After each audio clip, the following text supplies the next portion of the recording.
Hello. So today we'll discuss how to calculate विंशोत्तरी दशा। तो हमें किसी भी नाटक की बर्थ के टाइम पर बैलेंस विंशोत्तरी दशा निकालनी है। तो ये मेरा अपना एक क्रिएटेड शॉर्टकट मेथड है जिसे आप देख सकते हो और इससे आप बहुत आसानी से बगैर किसी डिफिकल्टी के विंशोत्तरी दशा और अंतर दशा निकाल सकते हो। तो इसके कुछ मैंने 4 स्टेप्स बनाए हुए हैं। तो उनमें फर्स्ट स्टेप हमें मालूम ही है कि विंशोत्तरी दशा हम मून के लॉन्गिट्यूड से ही निकालते हैं। तो सबसे पहले हम लॉन्गिट्यूड निकाल लेंगे मून का और उसको निकालना है आपको मिनट्स में। तो ये फर्स्ट स्टेप है, find longitude of moon in minutes. ये पर्टिकुलरली ध्यान रखेंगे, मतलब उसमें जो भी साइन है और डिग्रीज हैं उसको मिनट्स में कन्वर्ट कर लेंगे। जनरली सेकंड को हम छोड़ देते हैं और लॉन्गिट्यूड मिनट्स तक लेना है और उसको पूरे को मिनट्स में कन्वर्ट कर लेना है। अब उसके बाद उसको हमें डिवाइड करना है 800 से। एक्चुअली एक नक्षत्र की जो वैल्यू होती है मिनट्स में 800 होती है। तो हम नंबर ऑफ नक्षत्र पता करेंगे पहली बात, और क्या उस नक्षत्र कितना पास हो चुका है, कितना बचा है उस पर्टिकुलर नक्षत्र में चंद्रमा। उसके बेसिस पर हम दशा निकालते हैं कि चंद्रमा जितना बचा होगा उतनी प्रोपोर्शनल बेसिस पे दशा बचती है उस पर्टिकुलर प्लेनेट की जिसका भी वो नक्षत्र है। तो इसको मैं मैथमेटिकली बहुत शॉर्टकट मेथड बना रखा है। आप उसको मिनट में कन्वर्ट करें 800 से डिवाइड करके। दो चीजें निकालेंगे, एक तो क्वोशिएंट आएगा डिवाइड करने पर, एक रिमाइंडर आएगा। तो हम क्या करेंगे, जो भी क्वोशिएंट आया उसमें 1 ऐड कर देंगे, वो जन्म नक्षत्र होगा। जैसे क्वोशिएंट आ गया डिवाइड करने पर 9, तो वो 10th नक्षत्र होगा। 9 नक्षत्र कंप्लीट हो चुके होंगे और उससे अगला नक्षत्र होगा। इस तरीके से याद रखना है। और दशा जो होगी वो बहुत आसान है, 1 माइनस रिमाइंडर डिवाइडेड बाई 800। जो भी रिमाइंडर बचा आपका ऊपर के स्टेप में उसको यहाँ पे रख दीजिए। और जिसकी भी दशा आ रही है, दशा कैसे पता चलेगी, ये जो जन्म नक्षत्र है वो किस प्लेनेट है उसकी दशा होगी। तो उसके महादशा पीरियड से इसको मल्टीप्लाई कर देंगे, वो बैलेंस महादशा आ जाएगी। तो आपको बिल्कुल माइंड अप्लाई करने की जरूरत नहीं है। मैं यहाँ पे प्रैक्टिकली आपके सामने एक केस करके बता रहा हूं। देखिए, नेटिव का डेट ऑफ बर्थ है 89/1987। इसकी मैं बैलेंस महादशा निकालता हूं बिल्कुल बगैर किसी प्रॉब्लम के। देखिए, इसका मून का लॉन्गिट्यूड दे रखा है 3 साइन पास्ट 11 डिग्री 37 मिनट्स। अब मैं इसको पूरे को मिनट्स में कन्वर्ट करूंगा। ये पहली कंडीशन है हमारी ए। तो देखिए, मिनट्स में कन्वर्ट किया मैंने। 3 साइन को पहले डिग्रीज में कन्वर्ट कर लिया, 3 into 30 डिग्री, और ये 11 डिग्री एज इट इज है, 36 मिनट्स एज इट इज है। 3 into 30 डिग्री हो गया 90 डिग्री, प्लस ये 11 degree as it is, 37 minute as it is, ये टोटल 101 डिग्री हुआ। तो उसको मिनट्स में कन्वर्ट करने के लिए 60 से मल्टीप्लाई कर दिया, क्योंकि 1 डिग्री इक्वल टू 60 मिनट्स होता है। और ये 37 मिनट एज इट इज है, इन दोनों को मल्टीप्लाई किया 6060 प्लस 37, ये मिलके 6097 मिनट्स हो गया। बस ए, पहला स्टेप खत्म। दूसरे स्टेप में इसको 800 से डिवाइड कर दो। तो 800 से डिवाइड करने पर एक्चुअली ये बचेगा 7 तो क्वोशिएंट आएगा और 497 रिमाइंडर बचेगा। रिमाइंडर होगा 497। तो 7 क्वोशिएंट है, 497 रिमाइंडर है। आर और क्यू निकाल लिया। तो 7 क्वोशिएंट का मतलब जन्म नक्षत्र 8 हो गया। 8वां नक्षत्र चल रहा है। 8वां नक्षत्र कौन सा होता है, पुष, और वो किसका होता है, सैटर्न का। तो इस नेटिव की सैटर्न की दशा होगी जन्म के समय पे, आसानी से हमें पता चल गया। देखिए, अब यहां तक हमने नक्षत्र इतने आसानी से निकाल लिया है और जन्म के समय की इसकी दशा भी हमें इमीडिएटली पता चल जाएगी। अब क्या करेंगे, हम बैलेंस दशा निकालनी है कि कितनी बची है इसकी सैटर्न की। तो मैंने अभी फॉर्मूला बताया था 1 minus R divided by 800। R 497 है, ये मैंने 497/800 लिखा हुआ है, इसको छोड़ दो, 497 है। तो 1 minus 497 divided by 800 into MD, ये फॉर्मूला है। एमडी किसकी है, शनि की, वो 19 ईयर्स की होती है। तो इसको मैं कैलकुलेट कर लूंगा। ये आया 303 डिवाइडेड बाई 800 इंटू 19। अब इसमें आप कैलकुलेटर यूज कर लो। कैलकुलेटर यूज करने पे आ जाता है 7.19625 ईयर्स। तो ईयर्स में ये आ गई। तो यहां तक ये बिल्कुल बहुत ज्यादा सिंपल स्टेप है कि आप उसके लॉन्गिट्यूड को मिनट्स में कन्वर्ट करेंगे। पहला स्टेप 800 से डिवाइड करके क्वोशिएंट और रिमाइंडर निकाल लेंगे। जो भी क्वोशिएंट है उसमें 1 ऐड करने पे आपको नक्षत्र मिलेगा और जो रिमाइंडर है वो हमारा एज इट इज बच जाएगा। तो रिमाइंडर जो बचेगा उसको हम बैलेंस दशा के लिए यूज करेंगे, उसके लिए फॉर्मूला है 1 minus remainder divided by 800 into mahadasha year. जिसकी भी बैलेंस महादशा आ रही है वो पता चल जाएगा नक्षत्र किस प्लेनेट का है। यदि शनि का है तो शनि की महादशा आएगी, शुक्र का है तो शुक्र की आएगी, एंड लाइक दैट। और ये महादशा जो आई है हमारी, इसमें डेसिमल में ईयर आ रहा है, उसको हम मंथ और डेज में कन्वर्ट करेंगे। ईयर को एज इट इज रखेंगे, इसको मंथ में कन्वर्ट करेंगे 12 से मल्टीप्लाई करके, डेसिमल के बाद जो आ रहा है। तो देखिए हम आगे करते हैं। तो ये हमारा बन रहा था एक्चुअली, ये आ गया देखिए 7 ईयर, और 0.19625 जो आया था उसको 12 मंथ से मल्टीप्लाई कर दो। 12 मंथ से मल्टीप्लाई करने पे 2.335 मंथ आ रहा है, 355। तो अब फिर क्या करना है, 2 मंथ अलग रख लेंगे, जो डेसिमल में आ रहा है उसको डेज में कन्वर्ट करेंगे। यहाँ पर मंथ में जो भी डेसिमल में आ रहा है उसको डेज में कन्वर्ट करने के लिए 30 से मल्टीप्लाई कर देंगे, तो इतने डेज हो गया। तो ये मेरा मिल गया 7 ईयर 2 मंथ, और इसको मैं मल्टीप्लाई करता हूँ तो 10.65 डेज हो गया। तो यदि 0.5 से ज्यादा है तो उसको अगला ले लीजिए, 11 कर दीजिए। यदि 0.5 से कम होता तो इसको छोड़ देते, 10 रखते। ये हमें ध्यान रखना है। तो इस नेटिव की जो बैलेंस दशा देखिए कितने आसानी से आ गई, 7 ईयर 2 मंथ एंड 11 डेज। दशा यही खत्म होगी। बैलेंस दशा हमने ज्यादा से ज्यादा 2 मिनट लगते हैं और इसको हमने निकाल लिया। अब मैं आपको अंतर दशाएं निकालना भी बताऊंगा इसके अंदर, कि अंतर दशा किस प्लेनेट की कितने दिन की होगी और इसके बर्थ के टाइम पर कौन सी अंतर दशाएं चल रही थी। तो हमें क्या करना है, अब जो बैलेंस दशा रही है इसकी सैटर्न की, इसके डेट ऑफ बर्थ में इसे ऐड कर देंगे। तो जो डेट ऑफ बर्थ लिखना है वो पहले ईयर लिखना है, फिर मंथ लिखना है, फिर डेज लिखना है। उसमें ऐड करने में आसानी रहेगी, क्योंकि ये दशा है इसमें भी पहले ईयर है, फिर मंथ है और फिर डेज है। तो first we'll write year, then the month and then the days. Now you add these, it is 18 and 11 19, 9 and 2 11 and 94। इसका मतलब सैटर्न की दशा इस नेटिव की 29 नवंबर 1994 तक रहने वाली है। अब अंतर दशाएं किस तरीके से निकालेंगे उसके लिए आप ध्यान से सुने। आपने मेरे प्रीवियस वीडियोस देखे होंगे, उसमें भी मैंने बताया है। सैटर्न की बैलेंस दशा इतनी थी, मगर सैटर्न की इसकी दशा बर्थ से काफी पहले शुरू हो जाती है। जब ये खत्म हुई है तो सैटर्न की 19 ईयर की दशा है। तो हम ये देखेंगे एक्चुअली वो सैटर्न की दशा इस नेटिव की कब शुरू ही होगी। तो उसमें से आप 19 ईयर हटा देंगे, जब ये खत्म हो रही है तो आपको स्टार्टिंग ऑफ सैटर्न महादशा पता चल जाएगा कि सैटर्न महादशा 29/11/1975 से ऑपरेटिव थी। इसका बर्थ हुआ 18 सितंबर 1987 को, तब इसकी इतने दिन की सैटर्न की महादशा बची हुई थी, that is called the balance mahadasha. तो अब हम क्या करेंगे, यहां पर ये सैटर्न की महादशा शुरू हुई है, इस दिन से हम अंतर दशाएं कैलकुलेट करते हुए आएंगे, और इस वक्त पे कौन सी अंतर दशा आएगी उससे हमें पता चलेगा कि कौन सी अंतर दशा थी इसकी at the time of birth. महादशा हमने निकाली, महादशा में हमने क्या किया, जो भी बैलेंस महादशा थी उसे ऐड कर दिया डेट ऑफ बर्थ में, उससे हमें पता चल गया कि वो महादशा कब तक चलने वाली है। अब इसमें से जिस भी प्लेनेट की महादशा चल रही है उसकी जो टोटल महादशा होती है उसे हम सब्ट्रैक्ट कर देंगे। सपोज ये मून की होती तो 10 ईयर सब्ट्रैक्ट कर देते, वीनस की होती तो 20 ईयर सब्ट्रैक्ट कर देते। उससे हमें पता चल जाएगा कि उसकी एक्चुअली वो महादशा कब शुरू हुई थी। अंतरदशा निकालने का यही मेथड है, अंतरदशा का ये फॉर्मूला है। तो इस फॉर्मूले को आप ध्यान रखिएगा, मैं इसको इजीली कैलकुलेट करके अप्लाई करना भी आपको बताऊंगा। केवल फॉर्मूले पे फोकस मत करना, कैलकुलेशन पे भी फोकस करना है। मत सोच लेना फॉर्मूला है वो हम लगा लेंगे। अब मेरा ये वीडियो एंड तक देखना, आपको बहुत सारी चीजें और भी मिलेंगी जो आपको इस चीज को आसान बनाएंगी।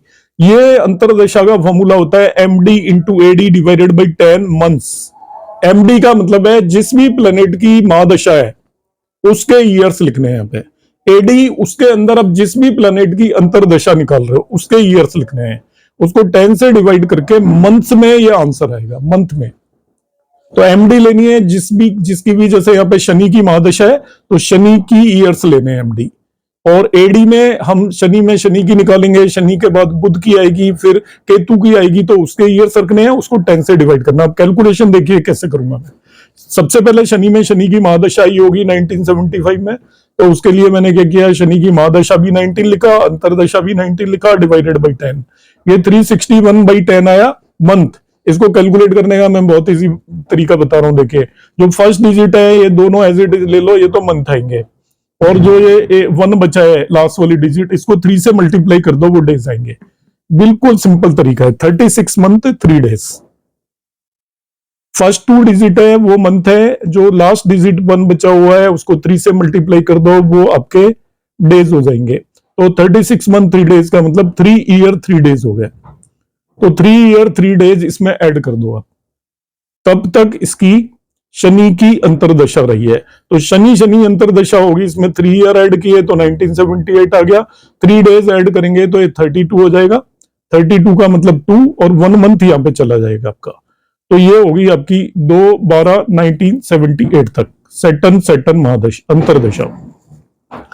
अब सैटर्न के बाद मरकरी की अंतरदशा आएगी। यहाँ पे सैटर्न की खत्म होगी तो मरकरी की अंतरदशा निकालने के लिए वही फॉर्मूला, एमडी तो शनि की है तो 19, मरकरी की एडी के लिए मरकरी के ईयर्स लेंगे 17, तो 19 into 17 divided by 10 months, multiply करने पे आया 323। अब देखिए ये 32 मंथ होगा, और जो ये डिजिट आ रही है उसको 3 से मल्टीप्लाई करो, उतने डेज होंगे 32 मंथ एंड 9 डेज। 3 से मल्टीप्लाई करने पे 9 डेज। इसको ईयर और उसमें कन्वर्ट कर लें, 32 मंथ का मतलब हो गया 2 ईयर एंड 8 मंथ और 9 डेज। 2 ईयर 8 मंथ और 9 डेज इसमें ऐड कर दो वो, तब तक मरकरी की अंतरदशा चलेगी। तो यहां पर इसमें मैंने 9 डेज ऐड किया तो 11, इसमें 8 मंथ ऐड किया तो एज इट इज 8 मंथ आएंगे। 1 ईयर यहां से आपको कैरी आएगा, 2 ईयर यहां से, 3 ईयर हो गए आपके, क्योंकि ये ईयर खत्म हो जाएगा ना इसमें 8 मंथ ऐड करते ही। तो ये 1981 आ गया। ये सैटर्न मरकरी की अंतरदशा हो गई 11/8/1981 तक, या 11/8/1981। अब मैं चला जाता हूं सैटर्न केतु की अंतरदशा पर। सैटर्न केतु की अंतरदशा देख लेते हैं। देखिए, तो सैटर्न केतु की अंतरदशा में क्या होगा, देखिए अब वही formula, MD into AD divided by 10। तो एमडी शनि की है इसलिए 19 सैटर्न की, और एडी इसकी है केतु की, वो 7 ईयर की होती है। तो 19 7 जा 133/10, तो ये 13 तो मंथ हो गया। इस 3 को 3 से मल्टीप्लाई कर दो, उतने डेज हो गए। तो 13 मंथ 9 डेज हो गए। तो इसका प्रीवियस जो आ रही थी उसमें ये ऐड कर देंगे हम। पहले क्या आ रही थी 11/8/1981, उसमें हम ये ऐड करने पे ये आ जाता है 11/8/1981 में 13 मंथ एंड 9 डेज ऐड करने पे ये आ जाएगा 29/1982। केतु के बाद वीनस की अंतरदशा आएगी। तो वीनस की अंतरदशा होगी 19 इंटू 20/10, ये हो गया 380/10, मतलब 38 मंथ हो गया। इसमें कोई वही नहीं है, तो it is 3 year and 2 months. तो इसमें 3 ईयर और 2 मंथ ऐड कर देंगे तो ये 1985 हो जाएगा, ये 11 हो जाएगा, ये 20 रहेगा। इसके बाद हम सन की अंतरदशा निकालेंगे। तो सन की महादशा सैटर्न की होगी 19, और सन की लिए 6 ले लेंगे डिवाइडेड बाई 10, ये 114/10 आ गया। तो that is 11 month and 12 days. ये 11 एज इट इज ले लेंगे, इस 4 को 3 से मल्टीप्लाई करेंगे, इतने डेज आ जाएंगे। तो ये डायरेक्ट स्टेप्स है। तो 11 मंथ एंड 12 डेज इसमें ऐड कर दो। तो 20 में 12 ऐड करेंगे तो 32, तो 2 डेज तो एज इट इज रखे, 1 मंथ यहाँ पे पहुंच गया 12, और ये 11 मंथ यहाँ पर है। तो 11 मंथ एज इट इज बचेंगे, 1 ईयर चला जाएगा इसके साथ। तो 1986 टू 11 1986 हो गया है, क्योंकि ये इसमें आप ऐड करोगे तो मंथ यहाँ पे 12 होने के बाद न्यू ईयर शुरू हो जाता है, तो 1 ईयर भी ऐड करना पड़ेगा। अब ये हो गया आपका पीरियड आ गया 86 तक। अब नेक्स्ट हम अंतरदशा निकालेंगे सैटर्न एंड मून की। तो सैटर्न के लिए 19, मून के लिए 10 डिवाइडेड बाई 10, 190/10, तो ये 19 मंथ हो गया सीधा ही। तो 1 ईयर एंड 7 मंथ हो गया। तो इसमें हम 1 ईयर और 7 मंथ ऐड कर देंगे।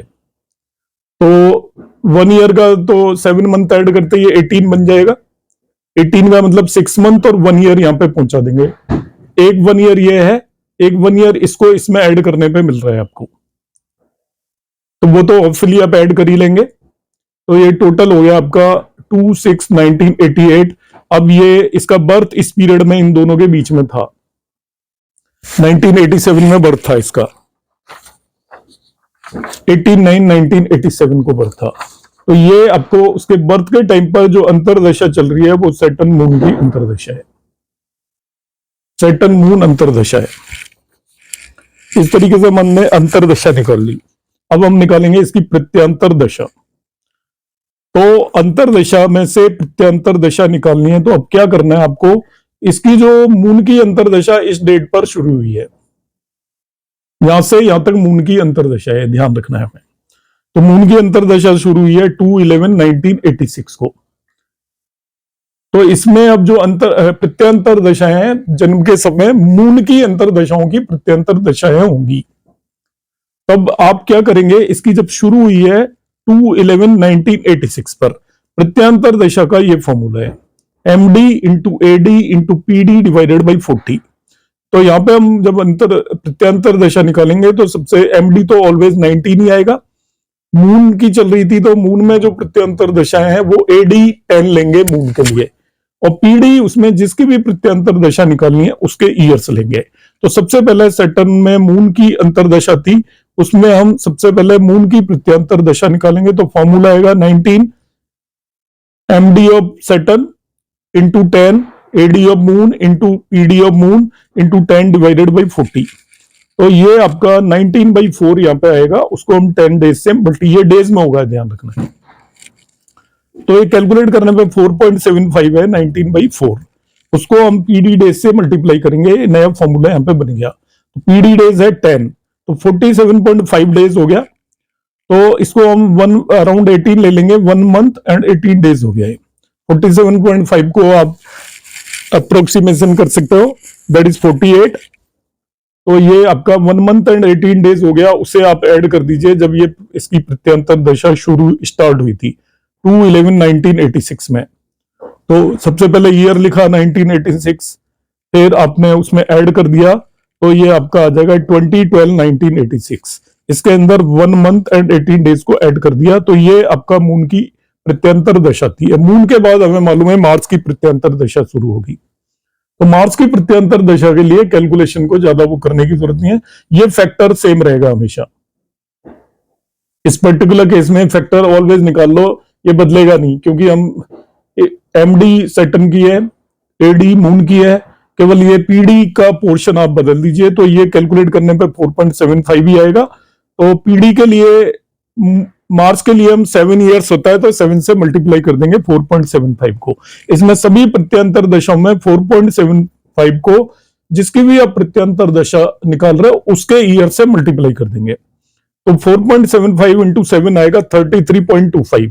अब ये 0.25 है, इसलिए 0.25 को छोड़ देंगे, इसको लेंगे 33 डेज, मतलब 1 मंथ एंड 3 डेज। तो इसमें 1 मंथ एंड 3 डेज ऐड कर देंगे। तो 3 डेज ऐड करेंगे तो 23 हो जाएगा, 12 महीने पहले से ही थे, तो 1 मंथ ही बचेगा और ये 1987 हो जाएगा। इसके बाद हम निकालेंगे राहु की, मार्च के बाद राहु की। तो 4.75 ये फैक्टर सेम चलेगा, और PD डेज है राहु के लिए 18 लेंगे हम, क्योंकि राहु की महादशा 18 की होती है। मल्टीप्लाई करने पे 85.5 आएगा, उसको हम 85 भी ले सकते हैं, 86 भी ले सकते हैं, जैसा आपको वो बताते हैं आपकी क्लास के अंदर टीचर, वो आप कंसीडर कर सकते हो। रफली आप दोनों में से कुछ भी ले सकते हो। तो 2 मंथ 25 डेज मैंने यहाँ पे ले लिया, 26 भी ले सकता था मैं। तो इसमें अपने 2 मंथ और 25 डेज ऐड कर दिए, तो वो ऐड करने पे आ जाएगा 18/4/1987। ये आपकी प्रत्यंतर दशा खत्म होगी राहु की। इसके बाद राहु के बाद हमें मालूम है कि जुपिटर की प्रत्यंतर दशा आएगी, तो वो भी हम कैलकुलेट कर लेंगे।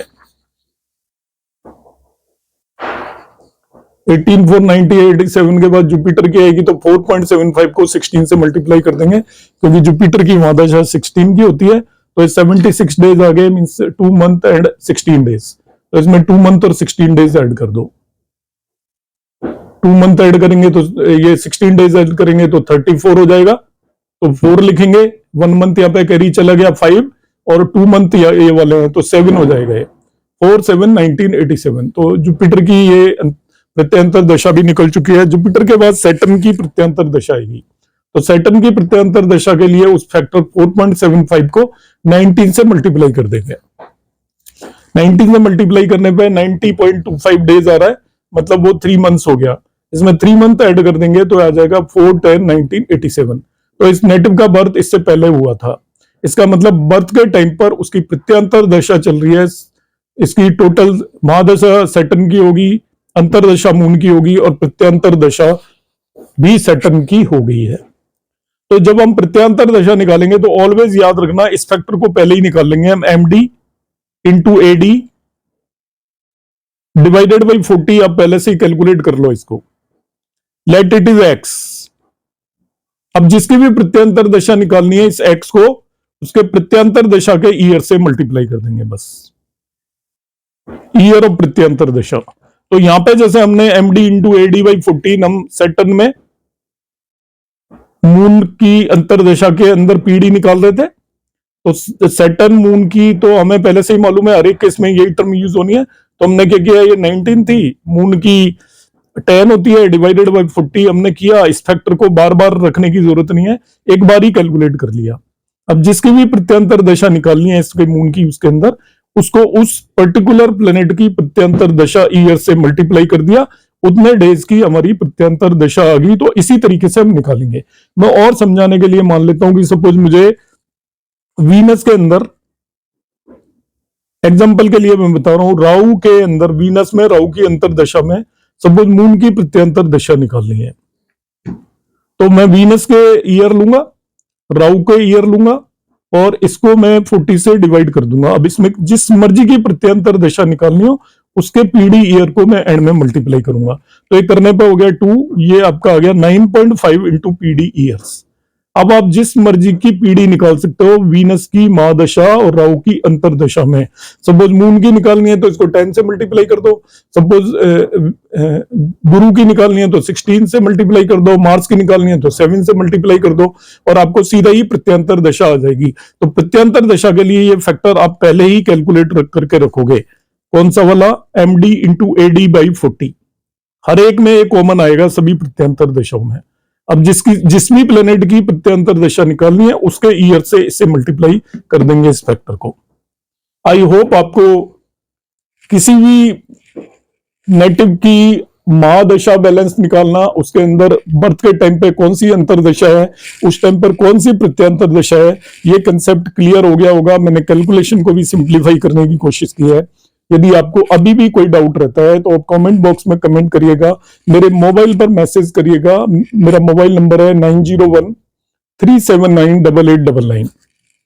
जिसको भी कुंडली एनालिसिस यदि कराना है तो वो मेरे मोबाइल पर मैसेज करे। यूट्यूब चैनल पर मैसेज करने का कोई फायदा नहीं है, वहां पर कोई एनालिसिस हम दे नहीं सकते, इसलिए आप मेरे मोबाइल पर ही मैसेज करें और उससे हमारा कम्युनिकेशन होगा। बात करने की जरूरत होगी तो आपसे बात की जाएगी। और इस स्टडी से रिलेटेड मैथमेटिकल एस्ट्रोलॉजी में आपको जो भी डाउट्स है आप मेरे मोबाइल पर सेंड कर दीजिए, मैं आपको 100% रिप्लाई दूंगा। नमस्कार।